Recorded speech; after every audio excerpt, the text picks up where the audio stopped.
Je vous invite à vous installer et puis nous allons pouvoir commencer le culte de ce matin. Amen. Nous sommes heureux d'être là dans la présence.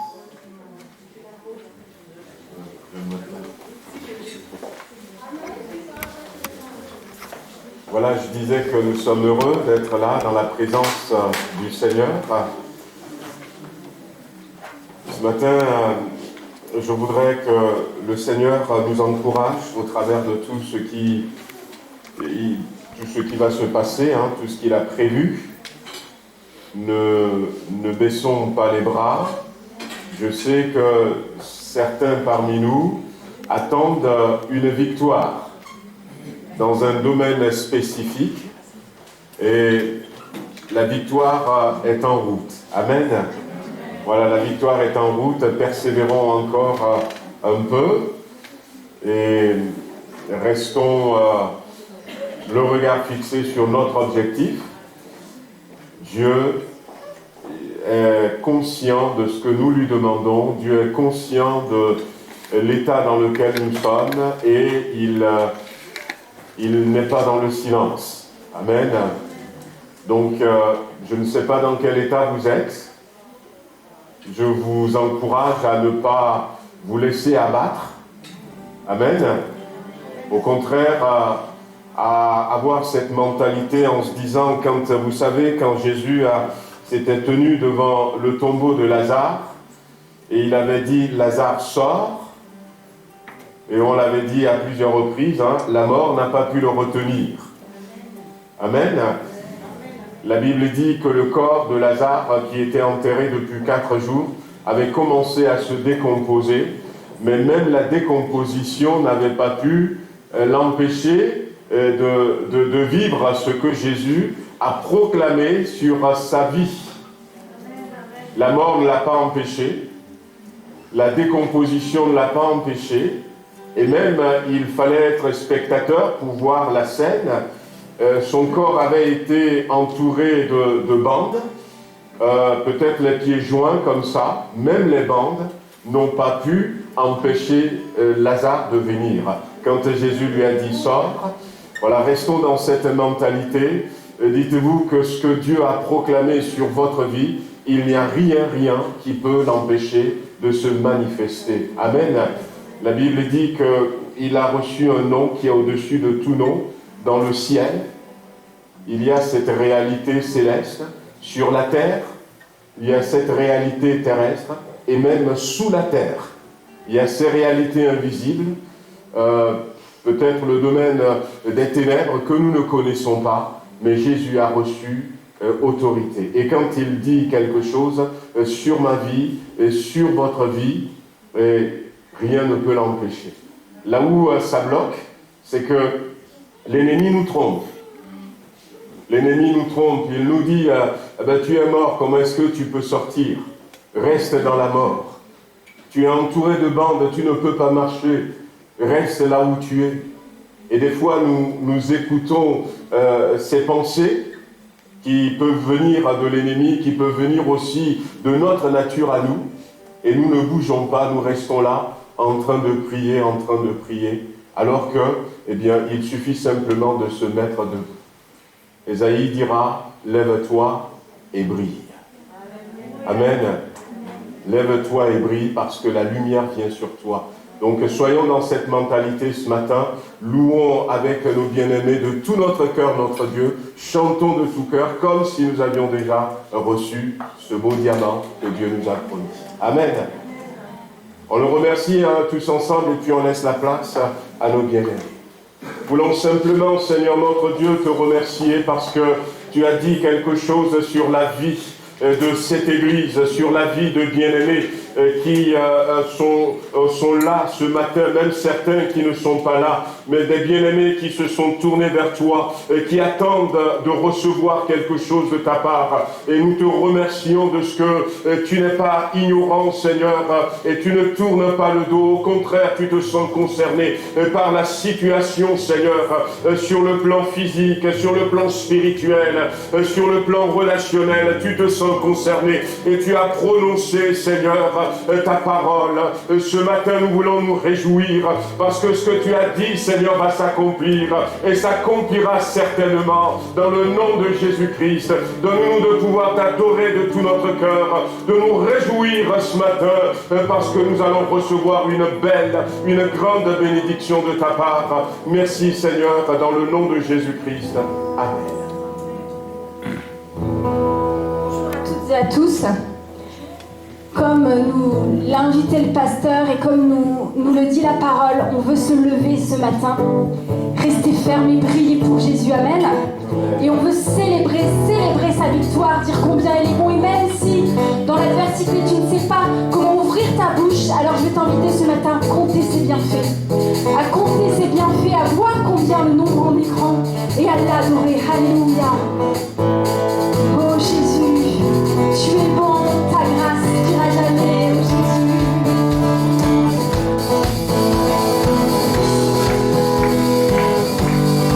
Alléluia, tu es bon et ta grâce envers nous tu n'ira jamais. Dieu, tu es bon et ta grâce envers nous tu n'ira jamais.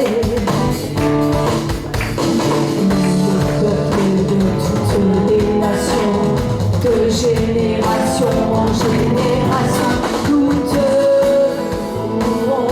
Alléluia, alléluia, alléluia, nous te louons. Qui tu es, nous te louons, nous te louons.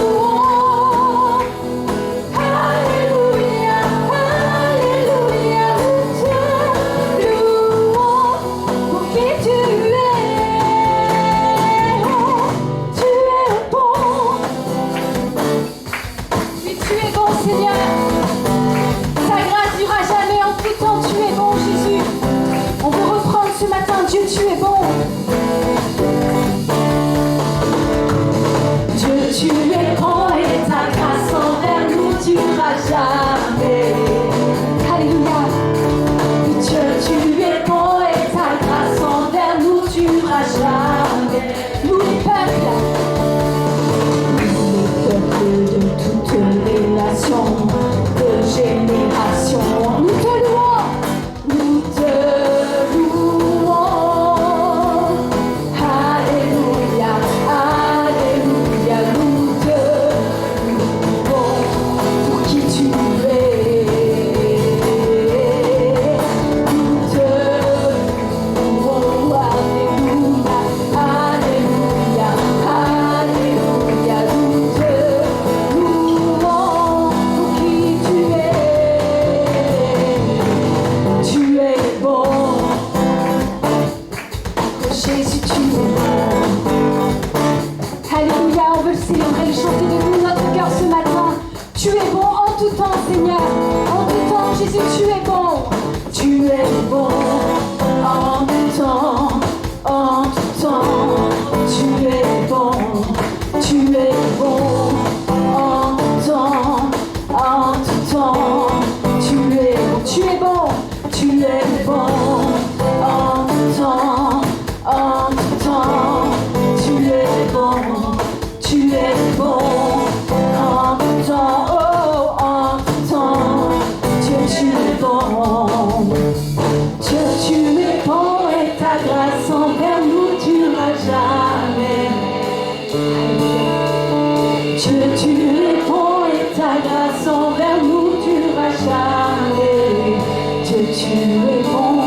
Dieu, tu es bon et ta grâce envers nous durera jamais. Oh Jésus, Dieu, tu es bon et ta grâce envers nous durera jamais. Oh nous les peuples de toutes les nations, de génération, nous te louons, nous te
Alléluia Jésus. Mais nous voulons exalter ton nom et dire combien tu es grand. Tu es bon Seigneur, mais tu es grand, infiniment grand Jésus. Amen. Gloire à Dieu. Je vais vous lire un petit passage pour la Sainte Seine. Le titre, c'est un peu « Ne pas s'inquiéter ». Ne pas s'inquiéter, ça ne veut pas dire ne pas respecter les règles, mais vraiment de faire confiance au Seigneur. C'est pourquoi je vous dis, ne vous inquiétez pas pour votre vie, de ce que vous mangerez, ni pour votre corps, de quoi vous serez vêtus. La vie est plus que la nourriture, et le corps plus que le vêtement. Considérez les corbeaux, ils ne sèment, ils ne moissonnent, ils n'ont ni cellier ni grenier, et Dieu les nourrit. Combien ne valez-vous pas plus que les oiseaux?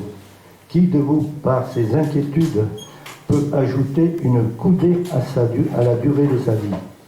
Si donc vous ne pouvez pas la moindre chose, pourquoi vous inquiétez, vous du reste? Considérez comment croissent les lys. Ils ne travaillent ni ne filent. Cependant, je vous le dis que Salomon même, dans toute sa gloire, n'a pas été vêtu comme l'un d'eux. Si Dieu revêt ainsi l'herbe qui est aujourd'hui dans les champs et qui demain sera jetée au four, à combien plus forte raison ne vous vêtira-t-il pas, gens de peu de foi? Et vous ne cherchez pas ce que vous mangerez et ce que vous boirez, et ne soyez pas inquiets. Amen. Il y a un passage de la Sainte Seine sur le repas du Seigneur. Car j'ai reçu du Seigneur ce que je vous ai enseigné, c'est que le Seigneur Jésus, dans la nuit où il fut livré, prit du pain, et après avoir rendu grâce, le rompit et dit, « Ceci est mon corps qui est rompu pour vous, faites ceci en mémoire de moi. » De même, après avoir soupé, il prit la coupe et dit, « Cette coupe est la nouvelle alliance en mon sang. Faites ceci en mémoire de moi. Toutes les fois que vous en boirez, car toutes les fois que vous mangez ce pain et que vous buvez cette coupe, vous annoncez la mort du Seigneur jusqu'à ce qu'il vienne. C'est pourquoi celui qui mangera le pain ou boira la coupe du Seigneur indignement sera coupable envers le corps et le sang du Seigneur. Que chacun donc s'éprouve soi-même, et qu'ainsi qu'il mange du pain et boit de la coupe. Amen. Seigneur, nous sommes encore devant toi ce matin, et nous voulons encore remettre nos cœurs devant toi, nos vies, à nu devant toi, afin que réellement tu sondes nos vies. Nous voulons être, Seigneur, ces lumières. Nous voulons être, Seigneur, vraiment bouillants pour toi, Seigneur. Nous ne voulons pas être, Seigneur, froid, tiède, mais nous voulons t'aimer de tout notre cœur, et nous voulons encore ce matin prendre ce pain et ce vin avec, Seigneur, ta grâce, avec ton esprit, avec, Seigneur, vraiment cette révélation que tu es tout pour nous, Seigneur. Tu es le premier dans ma vie, Seigneur, et que réellement tu règnes dans tous nos cœurs et nos vies. Bénis tous mes frères et sœurs, Seigneur, et nous puissions participer à ce pain avec cette bénédiction qui vient d'en haut. Merci, Seigneur, Père, dans le nom de Jésus. Amen. Voilà, nous remercions le Seigneur pour ce moment de louange, de prière. Je veux terminer par un temps de prière encore, puisqu'on nous demande de prier pour un monsieur qui a un cancer entre les poumons et le cœur. Voilà, Jésus est celui qui guérit aussi les cancers. Amen. Il guérit les cancers, il restaure les cellules abîmées.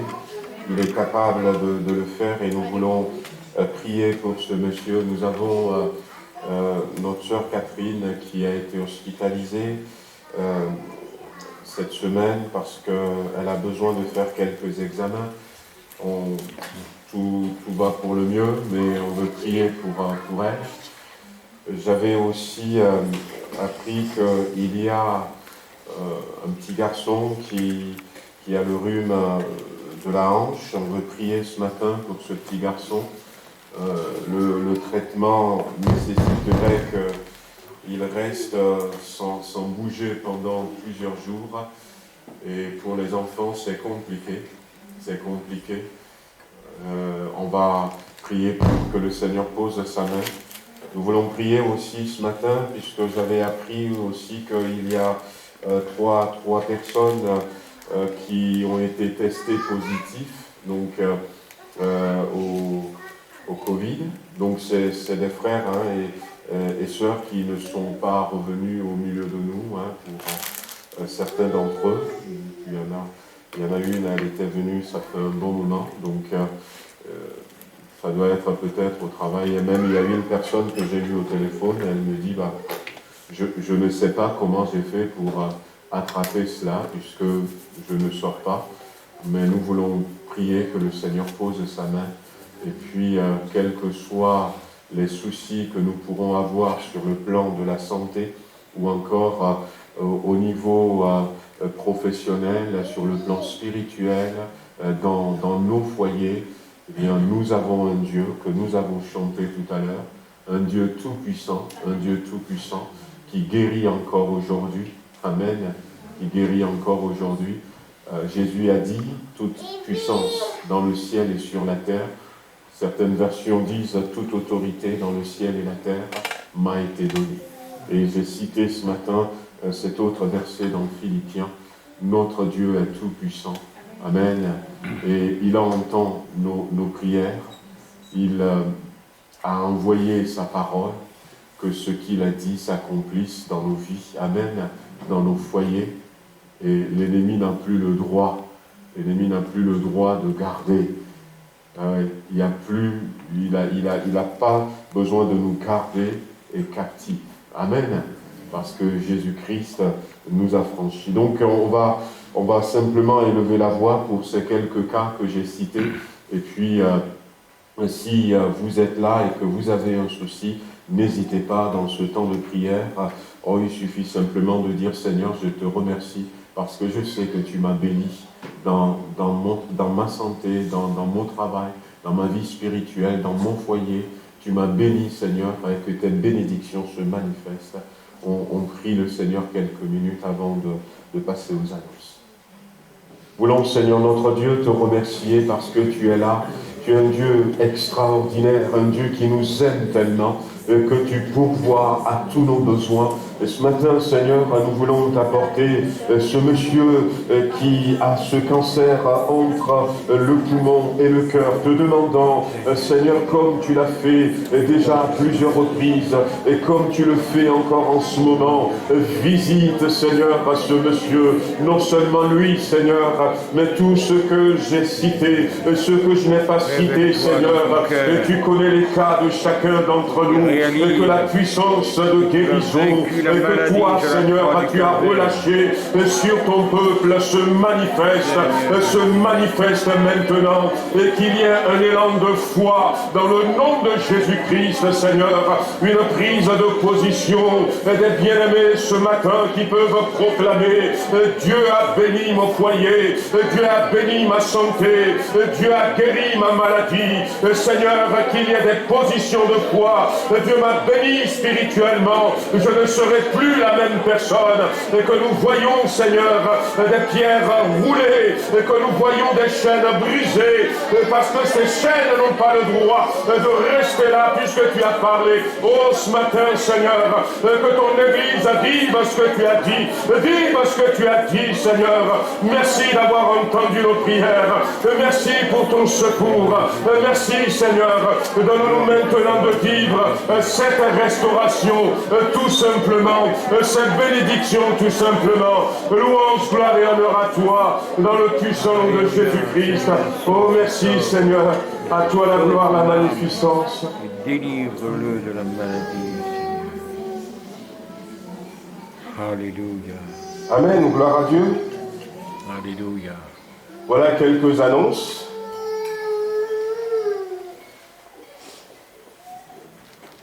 Voilà, il y a ce temps de jeûne et prière. On va commencer demain, on va aller jusqu'à vendredi 19. Bon, moi j'avais fait une erreur la dernière fois.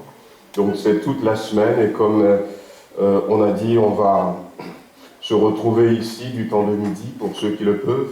de 12h30 à 13h30, on va prendre 1 heure. Et puis, sur Tarare, ça va être le soir à 19h, mais ça va être plus par Zoom pour Tarare, parce que 19h, on a dépassé le couvre-feu. Faut plus sortir. Voilà, donc, mais je vais vous envoyer le lien. Donc, si vous voulez vous connecter le soir, si vous voulez vous connecter du temps de midi parce que vous ne pouvez pas vous déplacer, comme ça vous pouvez vous connecter et nous suivre en même temps en direct. Amen. Voilà, nous vous annonçons donc notre assemblée générale. Le 25 avril, on aura, et je crois que vous l'aviez déjà reçu, certains, aussi une assemblée générale extraordinaire. J'avais rappelé la dernière fois que nous devons modifier nos statuts, et donc l'assemblée extraordinaire servira à modifier nos statuts. Vous aviez reçu les informations, vous allez recevoir si vous n'avez pas encore reçu, mais je pense que c'est parti, tout le monde a dû recevoir. Si vous n'avez pas reçu et que vous voulez recevoir par mail, c'est bien que vous donniez votre adresse mail. Ça permettrait de mettre à jour le listing à notre sœur Rebecca pour que vous puissiez recevoir les statuts. Et puis, il y a aussi la confession de foi des assemblées de Dieu. Il y a aussi une fiche d'adhésion qui accompagne tout cela. Et puis, je crois que vous avez reçu aussi un sondage. Ça fait beaucoup d'informations. C'est un sondage parce que on est dans la réflexion de faire 2 cultes les dimanches matins. Un premier culte de 9h à 10h et puis un deuxième culte 45 minutes plus tard. Voilà, donc c'est une réflexion, et pour bien mener la réflexion, nous voulons savoir si vous seriez prêts à venir soit un dimanche sur 2 le matin à 9h. L'idée, c'est de privilégier les familles au deuxième culte, parce qu'au premier culte, il ne va pas y avoir de culte pour enfants, on le fera qu'au deuxième culte. Et puis, tous ceux qui n'ont pas d'enfants peuvent un dimanche sur 2, changer. Donc, répondez-nous à ce sondage. Et puis, si vous voulez plutôt une copie en papier de nos statuts ou des fiches d'adhésion, c'est à disposition aussi à la sortie. Je vous demanderai de lire quand même ces statuts. Donc, même je me rappelle plus, ça doit faire peut-être 6 ou 7 pages. Mais lisez ces statuts, c'est bien fait, dans ce sens qu'il y a une petite historique concernant les assemblées de Dieu qui commence ces statuts, puis on parle aussi un peu du lien qui nous unit, Lisez, et puis s'il y a des points que vous ne comprenez pas, vous nous direz, et puis je vous donnerai quelques explications supplémentaires, voyez-vous. Donc, et Dieu voulant, c'est pour ça qu'on a mis l'Assemblée Générale au 25 avril, pour que vous ayez tous le temps de lire tout ça. Voilà, donc qu'est-ce qu'il y a encore? Voilà les liens pour l'inscription au culte, vous les avez, et puis pour le blog, notre chaîne YouTube. Voilà, donc on va passer, on va changer d'ordinateur. Voilà, on a un appel mondial de prière lancé par les assemblées de Dieu du monde. Ça s'appelle Communauté mondiale des assemblées de Dieu. Donc, ils ont lancé un temps de prière pour tous les chrétiens du monde. Et en France, notre créneau, c'est le jeudi 18. Et le jeudi 18, c'est le créneau de l'Europe, de l'Europe, le jeudi 18. Et dans le créneau européen, nous, on a un temps les Assemblées de Dieu de France, où le président des Assemblées de Dieu va intervenir en la personne de M. René Delattre, va apporter une exhortation de quelques minutes, et puis derrière, il va y avoir un temps de prière. Ça va durer en tout que 30 minutes. Ça commence à 19h45, et à 20h15, ça y est, ça finit. Donc c'est un appel, vous pouvez suivre directement, c'est bien, ça permettrait de réaliser déjà que nous faisons partie d'une grande famille, d'une part, et puis nous pouvons prier avec nos frères et sœurs du monde entier. Je pense qu'il y a des chrétiens qui ne sont pas forcément assemblés de Dieu, qui vont aussi se joindre à nous. Alors c'est simple, ça va être diffusé sur une télé qui s'appelle TBN, Trinity Broadcasting Network. Donc TBN, peut-être que vous aviez déjà entendu pour certains parler de TBN, mais si vous tapez www.tbn.org, bien à partir de 19h, bon déjà il y aura toute la journée, c'est la journée Europe, mais à partir de 19h45, eh bien ce sera à nous. Donc on verra comment est-ce qu'on va faire avec les frères et sœurs de Tarare pour les laisser attendre, ceux qui veulent peut-être se joindre plutôt à ce mouvement international de prière. Voilà, donc que le Seigneur vous bénisse. Je voulais projeter le lien, mais bon, je n'ai pas transféré sur l'autre ordinateur, et c'est pas grave. Mais bon, je vous l'enverrai par WhatsApp, je vous enverrai le lien. Et puis, la semaine qui va suivre, la semaine qui va suivre, après, on aura notre congrès. Les Assemblées de Dieu vont avoir leur congrès. Alors, ça fait depuis 2020, on ne s'est pas réunis en présentiel. Là, on va le faire en partie par Zoom, parce qu'il faut valider il faut valider, par exemple, les changements de pasteur. Il faut les valider maintenant pour que les frères qui doivent changer d'église puissent déménager, tout ça. Et puis, il faudrait aussi voir pour nos assemblées générales. L'année dernière, on a eu un peu de mal, mais cette année, voilà, on veut le faire. Donc, et il est prévu dans le cadre de notre congrès, je vous le redirai dimanche prochain, que le mercredi, donc nous on commence le 22, le mercredi 24 mars, vous pouvez le marquer aussi, au soir à 20h, qu'il y ait un lien qui puisse permettre à toutes nos églises, nos frères et sœurs de France, de se connecter, de rentrer dans ce congrès, pour voir un peu ce qui se passe. Donc je crois qu'il y aura un programme un peu spécial où on va expliquer. Donc c'est l'appel de prière, hein, donc pour la France. Donc voyez-vous, c'est à partir de 19h45, ça dure que, comme j'avais dit, ça dure que 30 minutes. Donc si vous êtes en retard, et en plus, voilà, Trinity Broadcast TV, donc si vous pouvez aller là-dessus. Et ça commence à 14h pour l'Europe, donc de toute manière, de 14h à 22h, si vous avez le temps. Donc ce ne serait pas forcément en français, à ces heures-là, voilà. Mais voilà, vous pouvez avoir un aperçu je ne sais pas comment est-ce qu'ils ont filmé les choses, comment est-ce qu'ils vont le montrer, mais peut-être que vous en saurez plus des assemblées de Dieu. Et que le Seigneur bénisse ces temps de prière. On a eu encore ma cousine qui est aux États-Unis il y a 2 jours, et ça fait 1 an, ils n'ont pas encore repris les cultes en présentiel. Et leur église n'est pas la seule.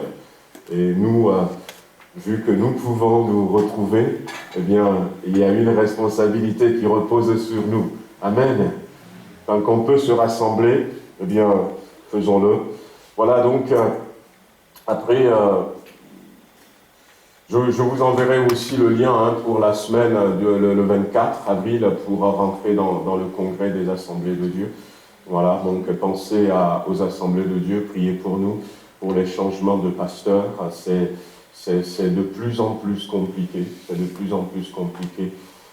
On manque de serviteurs et prions pour que le Seigneur suscite des ouvriers dans sa moisson. On manque de serviteurs. Nous, dans notre région Rhône-Alpes, nous avons 9 pasteurs qui sont partis, qui vont partir. Et puis, il n'y a que 3 qui viennent. Voilà, il n'y a que 3 qui viennent. Donc, on est en train de jouer au trapéziste et voir un peu comment on va faire. On ne veut pas non plus laisser les églises sans pasteur. Et puis, on ne veut pas aussi mettre en place une équipe au rabais. Voyez-vous, c'est compliqué. Donc, priez pour nous, priez pour nous que le Seigneur suscite, parce que, eh bien, on a de moins en moins de personnes qui se lèvent pour rentrer dans le ministère. Pensez à ça. Peut-être que quand vous viendrez le mercredi, pour ceux qui seront là, on pourrait aussi ensemble prier pour ce point. Voilà, donc pour le jeûne et prière, le thème c'est « Prépare-toi à la rencontre de ton Dieu ». Je crois que ça ne va pas défiler, ça défile pas, non? Ça défile? Oh, ça ne marche pas. Bon. Ah, là c'est... Là c'est l'Arménie ce matin. Voilà, donc on a notre équipe qui est là. Voilà. Qui est là, c'est ce matin en louange. Puis après, on a Claudio qui est le président de l'AEP, voilà, c'est quelques paroles qu'il avait dit pour nous remercier de notre intervention. Ça passe pas, c'est pas grave. Après, on va...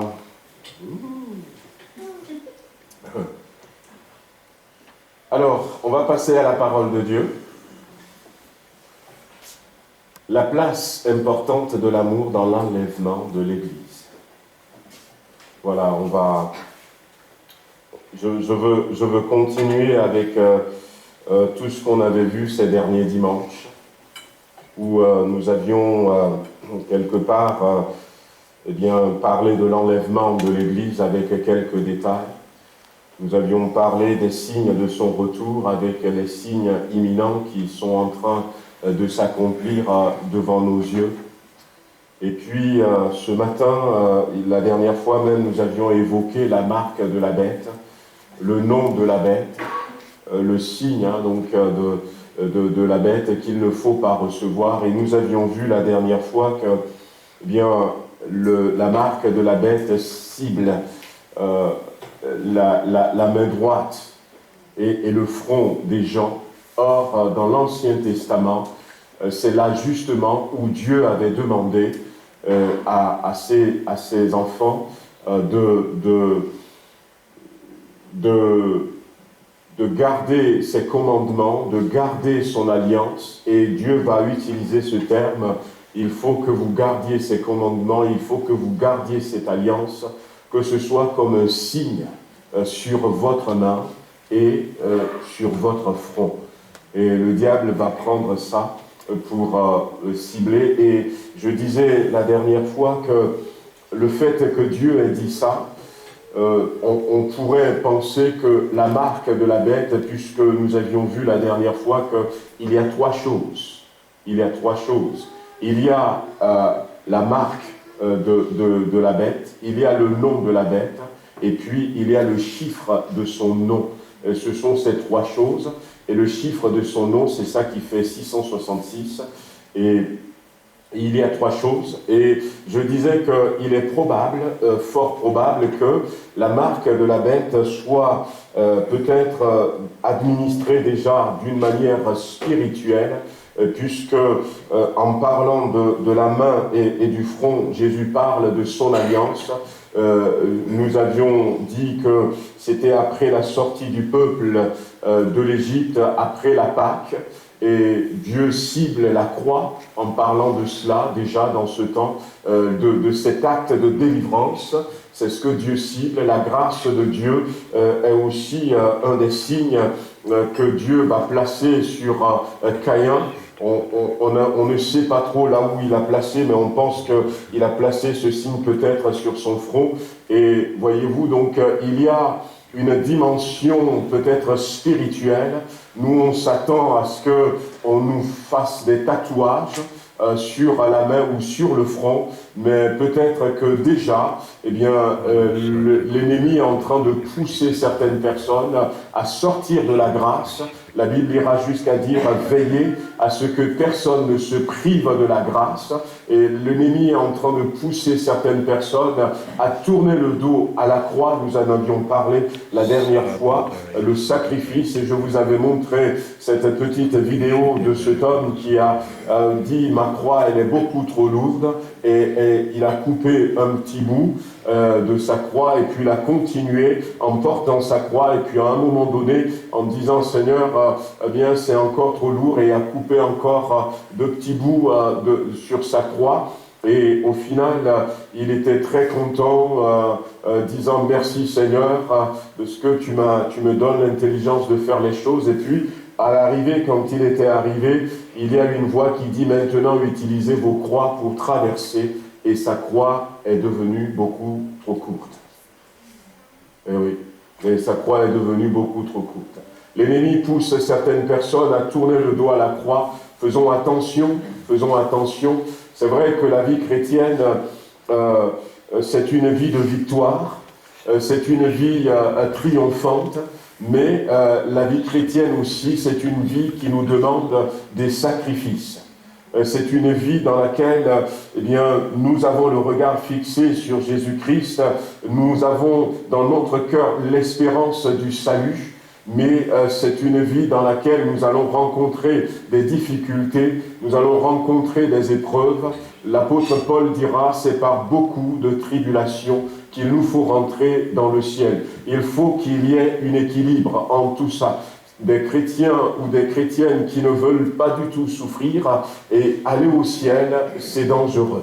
C'est dangereux. C'est dangereux parce que quand finalement l'ennemi va vouloir matérialiser peut-être son signe, sa marque, il y a beaucoup qui ne pourront pas dire non parce qu'ils auront été déjà marqués spirituellement en tournant le dos à la grâce, en refusant le sacrifice de la croix. Non pas en disant « je ne suis pas chrétien ». Voyez-vous ce que l'apôtre Paul nous dit? Il nous dit « il y a certaines personnes qui ont l'apparence de la piété, mais ils renient ce qui en fait la force ».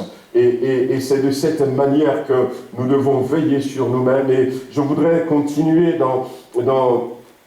sur ce thème du retour de Jésus-Christ parce que je crois que ça va être bientôt, et le désir de mon cœur c'est que nous puissions tous ensemble partir. Alors ce matin, je voudrais vous parler de la place importante de l'amour dans l'enlèvement de l'Église. Parce que voyez-vous, on fera la prochaine fois. L'amour, on ne se rend peut-être pas compte, mais l'amour a une place importante dans l'enlèvement de l'Église. Lorsque nous regardons dans Matthieu chapitre 24, où les disciples étaient venus parler à Jésus, ils lui ont posé cette question en disant « Dis-nous, quand cela arrivera-t-il et quel sera le signe de ton retour et de la fin du monde ?» C'était les trois questions, une question en trois que les disciples ont posée à Jésus-Christ. Quel sera le signe de ton retour? Quand est-ce que ça va arriver? Et quel sera le signe de la fin du monde? Et dans la réponse que Jésus-Christ va apporter à ses disciples, vous le connaissez au verset 12, Matthieu 24, verset 12, avant d'arriver au verset 12, Jésus va parler, une nation s'élèvera contre une autre nation, il y aura des guerres, des tremblements de terre, il y aura des pestilences, violence, il y aura des famines, il y a peut-être tout ce que nous vivons aussi encore aujourd'hui, la violence va augmenter. Et au verset 12, Jésus dit, et parce que l'iniquité se sera accrue, la charité ou encore l'amour du plus grand nombre se refroidira. Et quand nous regardons, je lis dans une autre version, dans la version Parole vivante, il est marqué ceci, et comme les gens vivront de plus en plus sans foi ni loi, et que le mal sera augmenté en progrès constant, l'amour du plus grand nombre se refroidira. Et je crois que dans ce passage, il y a pour nous un avertissement quant à ce qui concerne l'enlèvement de l'Église, l'amour à avoir avec l'enlèvement de l'Église. Parce que dans les temps qui vont précéder l'enlèvement, eh bien, c'est ce que nous lisons, le mal va grandir, le mal va grandir. Malheureusement, pour nous, dans le monde aujourd'hui, on entend parler de beaucoup de violence. En France, beaucoup de violence. Et puis, quand on parlait avec la cousine qui m'avait téléphoné des États-Unis, elle nous disait que je ne comprends pas, on a l'impression que la violence augmente de plus en plus dans les quartiers, tout ça. Et on est dans ces temps-là. Et dans cette époque qui précède l'enlèvement, la Bible dit que l'amour doit va refroidir. Et autrement dit, si nous devons peut-être prendre l'amour que nous avons pour Dieu, l'amour que nous avons pour notre prochain, l'amour va servir en quelque sorte d'instrument d'évaluation, de jauge, pour savoir eh bien, si je suis toujours sur la bonne voie ou si je suis en train de décliner, si je connais quelques faiblesses. Nous devons pouvoir évaluer ces derniers temps notre attachement à Dieu au travers de l'intensité de l'amour que nous lui portons. Voyez-vous, nous ne devons pas être de ceux qui vont permettre à ce que l'amour que nous avons pour Dieu, l'amour que nous avons les uns pour les autres diminue. Nous ne devons pas. Et quand nous voyons que notre amour est en train de diminuer, nous devons peut-être mettre en place des outils personnels. Nous devons être tout de suite alertés en se disant « Attention, il y a quelque chose qui ne va pas et nous avons besoin d'être au top de l'amour quand l'Église va être enlevée. » Pourquoi ? Parce que nous allons à la rencontre de Dieu. Et la Bible nous montre que Dieu est amour. Dieu est amour. Nous allons à la rencontre de l'amour même.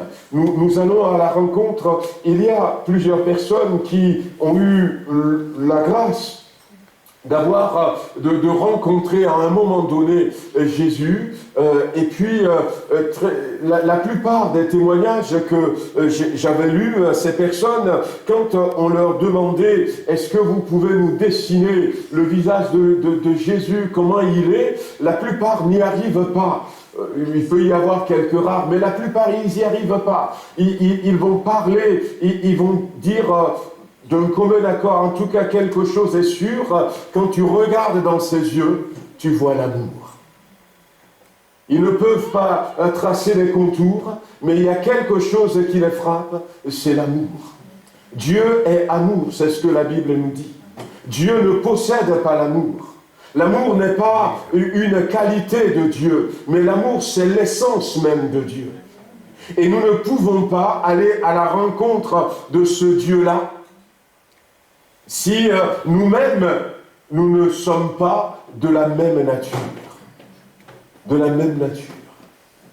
La Bible dit, 2 personnes marchent-ils ensemble sans être d'accord? Si nous ne sommes pas d'accord avec Dieu.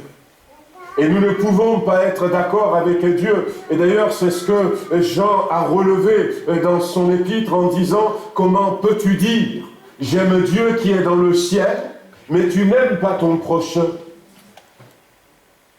Et là, Jésus nous dira à un moment donné, il va nous dire, si vous ne pardonnez pas aux autres, votre Père ne vous pardonnerait pas non plus. Et on voit quand même que pour être d'accord avec Dieu, nous devons apprendre à marcher dans le même amour. Dans le même amour. Le même amour, oui, c'est possible. Pourquoi? Parce que dans Romains chapitre 5 et le verset 5, il est dit que l'amour de Dieu est répandu dans nos cœurs. Non pas l'amour du monde, non pas l'amour des hommes, mais nous pouvons marcher dans cet amour parce que cet amour, Dieu nous le communique, Dieu nous le donne. Pourquoi est-ce que, l'amour a une place importante dans l'enlèvement de l'Église? Aussi parce que la croix est une œuvre d'amour. La croix est une œuvre d'amour. On ne peut pas souffrir ce que Jésus-Christ a souffert si on n'aime pas. Si on n'aime pas l'autre. Et jusqu'à ce que, à la fin de sa vie, il va dire « Père, pardonne-leur, car ils ne savent pas ce qu'il faut. » Waouh!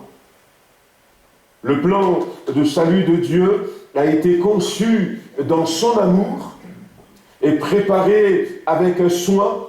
Et la réalisation de ce plan de salut, c'est aussi une œuvre merveilleuse d'amour. Lorsque Jésus-Christ, qui n'a jamais péché, qui n'est pas coupable, va décider de prendre ma place, de prendre la place de chacun d'entre nous, de subir ce que nous aurons dû subir. La Bible dit que Dieu prouve son amour envers nous, en ce que, quand nous étions encore des pécheurs, Christ est mort pour nous. Et nous ne pouvons pas prétendre vivre pleinement l'œuvre de la croix si nous n'avons pas d'amour. C'est une œuvre qui a été conçue dans l'amour, accomplie par amour, et c'est une œuvre qui nous réconcilie avec l'amour du Père. Avec l'amour du Père. Et un dernier point, c'est que dans ces temps de la fin, la Bible dit dans Romains chapitre 8, ce verset que nous citons souvent, que certains connaissent par cœur, où la Bible nous dit que nous pouvons dépasser les épreuves, nous pouvons dépasser les situations difficiles. Alors, il est marqué au Romains chapitre 8, on va lire à partir du verset 35, « Qui nous séparera de l'amour de Christ? Serait-ce la tribulation, ou l'angoisse, ou la persécution, ou la faim, ou la nudité, ou le péril, ou l'épée? Selon qu'il est écrit, c'est à cause de toi qu'on nous met à mort tout le jour, qu'on nous regarde comme des brebis destinées à la boucherie. Mais dans toutes ces choses, nous sommes plus que vainqueurs. » Amen. Par celui qui nous a aimés, car j'ai l'assurance que ni la mort, ni la vie, ni les anges, ni les dénominations, ni les choses présentes, ni les choses à venir, ni les puissances, ni la hauteur, ni la profondeur, ni aucune autre créature ne pourra nous séparer de l'amour de Dieu manifesté en Jésus-Christ notre Seigneur. Et c'est vrai que quand nous lisons ce passage de la Bible, et des fois il nous arrive même de prier avec ce passage de la Bible et de dire « Eh bien, je sais que mon Dieu est avec moi », mais en regardant attentivement, le verset 35 dit que rien ne nous séparera, non pas de Christ, non pas de son Église, mais de l'amour de Christ.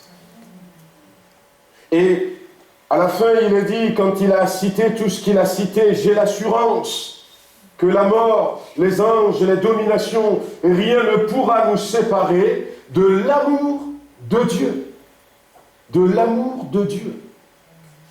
Bien-aimés, on voit que l'amour, elle est importante pour l'enlèvement parce que dans ces temps difficiles, c'est plutôt l'amour qui sera pour nous comme un bouclier. Si la tribulation ne doit pas nous gagner, si l'angoisse ne doit pas nous gagner, et si peut-être les dominations ne doivent pas nous gagner, et si la mort, les craintes ne doivent pas l'emporter sur nous, nous avons besoin d'être attachés à l'amour de Christ, à l'amour de Dieu. Au contraire, si nous nous détachons de l'amour de Christ, eh bien ces choses peuvent avoir raison de nous. Et si nous voulons rester debout jusqu'à la fin, nous avons besoin de rester dans cet amour. Voyez-vous, combien de personnes, vous les connaissez aussi, qui disent « Ah ben non, des fois il y en a qui disent « C'est l'Église que je quitte, je ne quitte pas Dieu. » Et puis finalement, ces personnes vont malheureusement quitter Dieu. Vous savez, quand on est en fiançailles, un jeune garçon ou une jeune fille, on s'aime avec les défauts qu'on a. On s'aime avec les défauts qu'on a. Moi, je me rappelle de cette sœur qui disait à son amie chrétienne, tu ne penses pas qu'il mange un peu trop? Ils étaient en fiançailles. Ah, il dit, bah, t'as remarqué, mais tout ce que je lui prépare, ça lui plaît tellement qu'il finit toujours les plats. Mais quelque temps après, eh bien, elle ne supportait plus. Elle ne supportait plus. Pourquoi? Parce que l'amour n'est plus le même. Ce qui nous sépare, c'est parce que, des fois, nous n'avons pas cet amour pour Christ, pour Dieu. C'est ça qui nous sépare. Voyez-vous, malheureusement, quand vous allez poser la question, moi j'avais voulu une fois écrire un livre sur le mariage. Et j'avais fait une enquête. J'avais choisi quelques couples et le mari séparément, la femme séparément, et puis j'ai dit, est-ce que tu peux me dire les difficultés que tu rencontres dans ton foyer? Je voudrais écrire un livre, mais je ne veux pas que ce soit simplement à partir des versets bibliques. Je voudrais partir de la réalité que les gens vivent. Et puis, j'ai recueilli des témoignages comme ça. Au final, je n'ai pas écrit le livre. Mais on se rend compte que même devant un juge de divorce où on va citer tant de choses, en disant oui, il a changé, elle a changé, elle n'est plus comme ça, on va trouver beaucoup de choses. Mais le résumé, c'est que l'amour n'est plus le même, comme au départ. L'amour n'est plus le même. On se rend compte finalement qu'il y avait certains défauts, la personne l'avait dès le commencement.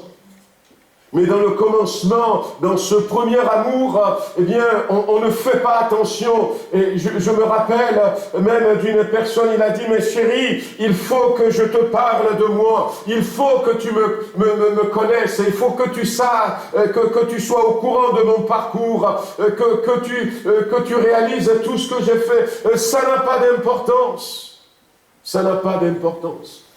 Et le monsieur a insisté, il lui a dit quand même quelques parties de sa vie. Et il a dit, mais écoute, même tu aurais pu faire beaucoup plus pire que ça.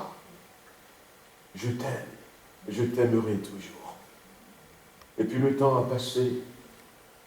Et elle avait appris qu'il avait fait moins pire. Et là, mais n'est-ce pas toi qui disais à l'époque que s'il avait fait plus pire que ça, tu l'acceptes? Oui, mais je ne le connaissais pas. L'amour n'est plus le même, frères et sœurs. L'amour n'est plus le même. Voyez-vous, c'est important. C'est important. Des fois, il y a, comment l'appelle-t-on, des choses qui viennent nous détacher de Dieu. Parce que l'amour que nous avons pour lui n'est pas très fort. On va rester dans Romains chapitre 8. On va aller dans Romains chapitre 13. Romains chapitre 13, il y a quelque chose d'intéressant que l'apôtre Paul a dit là.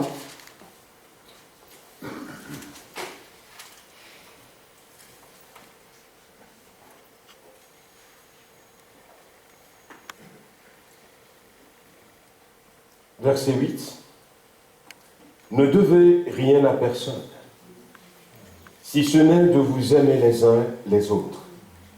Car celui qui aime les autres a accompli la loi. Celui qui aime les uns les autres a accompli la loi. En effet, les commandements, l'apôtre Paul le dira, les commandements, tu ne commettras point d'adultère, tu ne tueras point, tu ne déroberas point, tu ne convoiteras point. Et ce qu'il peut encore y avoir se résume dans cette parole, tu aimeras ton prochain comme toi-même. L'apôtre Paul va faire remarquer dans Romains, à un moment donné, il va faire remarquer que même dans Romains, par exemple, chapitre 8 où j'étais, je peux vous citer un verset de l'apôtre Paul, où l'apôtre Paul va dire à partir du verset 2, Romains 8, que la loi de l'esprit de vie en Jésus-Christ nous a franchis de la loi du péché de la mort. Car chose impossible à la loi, parce que la chair la rendait sans force, Dieu a condamné le péché dans la chair en envoyant à cause du péché son propre Fils dans une chair semblable à celle du péché. Et cela afin que la justice de la loi soit accomplie en nous qui marchons, non selon la chair, mais selon l'esprit. Alors, ce que l'apôtre Paul est en train de dire ici est important. L'apôtre Paul est en train de dire, vous pouvez le relire posément à la maison, il est en train de dire que nous sommes dans le temps de la grâce. On le sait. Et il y a eu le temps de la loi. Et l'apôtre Paul explique que pourquoi est-ce que Dieu a donné la grâce? Parce que la loi était impuissante pour nous permettre de marcher dans la justice. Autrement dit, tout ce que la loi nous demande, tu ne tueras pas, tu ne condamneras pas, honore ton père et ta mère, tu feras ceci, tout ce que la loi ordonne, la loi ne peut pas nous donner la capacité, la force de respecter ces choses. La loi est impuissante. Elle n'a pas la force de nous aider à marcher selon la justice de Dieu. Mais par contre, la grâce nous donne la force de marcher selon la justice de Dieu. Et ce qu'il explique ici, autrement dit, la grâce nous donne la force d'accomplir ce que la loi dit. Et c'est pour ça que nous disons que quand nous sommes sous la grâce, nous n'avons plus besoin de la loi. Mais comment est-ce que la grâce nous donne la force de pouvoir accomplir tous ces commandements? Et c'est ce que l'apôtre Paul a dit au verset 8 là, de Romains chapitre 13, en disant que tous ces commandements se résument dans cette parole, tu aimeras ton prochain comme toi-même. Autrement dit, nous avons besoin de l'amour. La vie de l'esprit que la grâce nous communique, c'est de marcher dans l'amour. Et en marchant dans l'amour, nous accomplissons la justice de Dieu. Quand Jésus était là, vous connaissez ce verset dans Matthieu chapitre 22. Quand Jésus était là, Matthieu chapitre 22, le verset 36, un jour, un pharisien était venu vers Jésus. Et lui a dit, Maître, quel est dans la loi le plus grand commandement? Et la réponse de Jésus fut, tu aimeras. Jésus lui répondit, tu aimeras le Seigneur ton Dieu de tout ton cœur, de toute ton âme et de toute ta pensée. Et voici le deuxième commandement. Ben, voilà, c'est le premier et le plus grand des commandements. Et voici le deuxième commandement, tu aimeras ton semblable, ton prochain, comme toi-même. Et Jésus va continuer et va dire de ces deux lois. De ces deux lois dépendent toute la loi et les prophètes. Autrement dit, de tout ce qu'enseigne la loi et tout ce que dit les prophètes, tout l'Ancien Testament se résume dans ces deux commandements. Tu aimeras l'Éternel ton Dieu de tout ton cœur, de toute ta force et de toute ton âme. Et tu aimeras ton prochain comme toi-même. Voyez la place de l'amour. La place de l'amour dans la vie de l'esprit. Et tout ce que l'ennemi va chercher à faire, c'est de nous maintenir dans une certaine amertume, c'est de nous empêcher de pardonner pour déverser cet amour, c'est de nous donner d'être rapidement frustrés par le comportement de quelqu'un, c'est peut-être dire « mais non, moi j'ai le salut, ça me suffit, je reste dans mon coin et je ne regarde plus les autres ». Nous avons besoin de revoir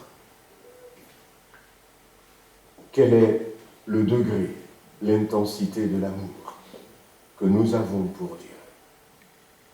Si nous voulons être enlevés et bien-aimés, si nous voulons participer à cela, eh bien, nous avons besoin d'avoir un amour pour Dieu et un amour pour le prochain au taquet. Il y a beaucoup de situations. Jésus dira un jour, je ne sais pas combien de personnes vivent cela, mais dans le Nouveau Testament, regardez, il est écrit, faites du bien à ceux qui vous font du mal. Qu'est-ce que Jésus est en train de nous dire? Manifestez l'amour. Bénissez ceux qui vous maudissent. Est-ce que nous le faisons, bien-aimés? Alors ce n'est pas facile. Pourquoi? Parce que, comme je dis tout à l'heure, en donnant l'exemple des couples, l'amour n'est plus pareil. L'amour n'est plus pareil. On peut pardonner à son prochain, à son conjoint, quand... voilà, c'est pour ça qu'on conseille les jeunes, quand ils vont se marier, on leur dit, eh bien, il y en a qui disent, ah mais je crains que si je lui dise certaines choses, eh bien... il ne va pas m'aimer, elle ne va pas m'aimer. On dit au contraire. Au contraire. C'est le moment de tout dire. C'est le moment d'être clean parce que c'est là où l'amour est à son summum. Mais malheureusement, l'amour diminue. Et nous, notre travail, c'est de veiller à ce que l'amour pour Dieu ne diminue pas. Bien-aimés, je termine avec ce verset que j'avais cité la dernière fois, quand Jésus va s'adresser à l'Église, dans le livre de l'Apocalypse, la première reproche que Jésus a fait, ce que j'ai contre toi, c'est que tu as abandonné ton premier amour. Tu ne m'aimes plus comme tu m'aimais avant. Et c'est une reproche importante. Nous avons besoin de dire, Seigneur, aide-nous à t'aimer toujours comme au premier jour. À t'aimer toujours comme au premier jour. Et c'est là où la croix va intervenir parce que ça ne sera pas facile. Ça ne sera pas facile. Nous allons être agressés. Nous allons être violentés peut-être. Nous allons être découragés. Mais nous devons apprendre comme David à nous appuyer encore sur Dieu pour nous relever et ne pas abandonner l'amour. Alors, on va prier quelques instants. Je n'ai pas eu les diapos, mais voilà, j'ai pu apporter l'essentiel. Seigneur, regarde mon cœur. Où est-ce que j'en suis par rapport à cet amour? Gardons dans ce cœur cette réponse, dans notre cœur cette réponse de Jésus. Tu aimeras l'Éternel ton Dieu de tout ton cœur, de toute ta force et de toute ton âme. Ça peut être le moment de dire, Seigneur, je ne t'aime pas de tout mon cœur. Rien ne nous séparera de l'amour de Christ. Seigneur, je veux t'aimer de tout mon cœur pour rester attaché à toi et que rien ne vienne me séparer de ton amour manifesté en Jésus-Christ. Aime ton prochain comme toi-même. Je crois que nous avons encore des progrès à faire et le Seigneur est là pour nous aider à les faire. Amen. On va baisser les têtes, on va prier quelques instants. Bien-aimé Seigneur, nous voulons te demander de nous bénir ce matin encore, au travers de ce que nous avions entendu. Le désir de notre cœur, ce n'est pas simplement dire « nous avons un Dieu puissant, un Dieu qui prend soin de nous ». Mais le désir de notre cœur, c'est que bientôt, quand la trompette va sonner, que nous allons partir, que nous puissions aller rencontrer notre Père, mais avec un cœur rempli d'amour pour toi. Des fois, nous attendons en disant, quand je vais voir Dieu, je vais me prosterner devant lui. Mais c'est ici que nous devons déjà manifester cet amour grand, cet amour puissant, cet amour fort pour toi. C'est ici, Seigneur, que nous devons nous laisser transporter par ton Esprit Saint qui répand ton amour dans notre cœur pour dépasser tout obstacle, toute opposition et t'aimer comme nous devons t'aimer. C'est maintenant, Seigneur, que nous avons besoin de mettre toute notre force dans cet amour, de mettre tout notre temps dans cet amour, de mettre tout notre être dans cet amour. Apprends-nous, Seigneur, à t'aimer de tout notre cœur. Apprends-nous aussi à aimer notre prochain comme nous-mêmes. Seigneur, ce n'est pas facile, surtout dans un moment où la Bible nous dit que l'iniquité grandit et que l'Église n'est pas épargnée. Mais nous savons qu'avec toi, nous pouvons réussir. C'est ça ton intention en nous disant ces choses. Tu ne nous le disais pas simplement pour nous informer, tu ne nous le disais pas pour nous faire peur, mais tu nous disais, sachez, mes enfants, que dans les derniers temps, l'amour du plus grand nombre se refroidirait. Mais je serai là, si vous le voulez, à vous aider, à continuer de persévérer dans l'amour. Seigneur, aide-nous ce matin, dans le puissant nom de Jésus-Christ. Amen.